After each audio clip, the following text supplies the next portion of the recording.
ՄԱԿ-ում Միացյալ Նահանգների դեսպանի հայտարարությունը փաստացի կարող է նշանակել Վաշինգտոնի կողմից հայոց ցեղասպանության ճանաչում։ Հոլոքոստը վերապրած խաղաղության Նոբելյան մրցանակակիր Էլի Վիզելի հիշատակին նվիրված երեկոյին Միացյալ Նահանգների բարձրաստիճան դիվանագետներից մեկը խոսել է ցեղասպանությունները մոռացության մատնելու անթույլատրելիության մասին։ Injustice was still all around. Genocide denial against the Armenians. Անարդարությունն ամենուր էր, Էլի Վիզելն ականատես եղավ, թե ինչպես են ժխտում հայերի դեմ իրագործած ցեղասպանությունը։ Նա տեսավ իր ժամանակների սարսափները, Ռուանդան, Դարֆուրը, Սիրիայի դեպքերը։ Հետևելով մարդկանց աննկարագրելի տանջանքներին, նա տեսնում էր նաև չվերացող անտարբերությունը։ ՄԱԿ-ում Ամերիկայի դեսպանի խոսքերը մեկնաբանել է պետքարտուղարությունը։ Խոսնակ Մարկ Թոները ընդգծել է, Ամերիկան ճանաչում է 1.5 միլիոն հայերի սպանության փաստը, բայց տերմինների մեջ մտնել չի ցանկանում։ I don't want to get into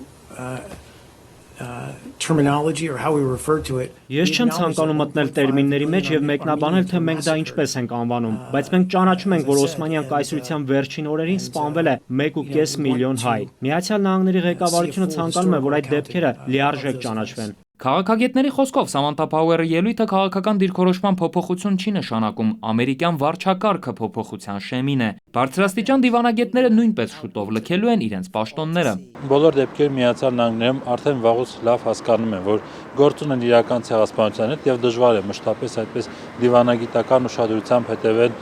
բոլոր տերմիններին, բոլոր արտահայտած մտքերին։ Սամանթա Փաուերը իր հայտարարությամբ քաղաքական բարձր պաշտոնից աստիճանաբար վերադառնում է իր անցյալին։ Նախքան Օբամայի վարչակարգում աշխատելը նա հանրահայտ լրագրող էր, գրում էր ցեղասպանությունների նկատմամբ Միացյալ Նահանգների քաղաքականության մասին ու նույնիսկ արժանացել էր Պուլիցերյան մրցանակի։ Դավիթ Սարգսյան, Ալբերտ Գալստյան, ժամը լրատվական։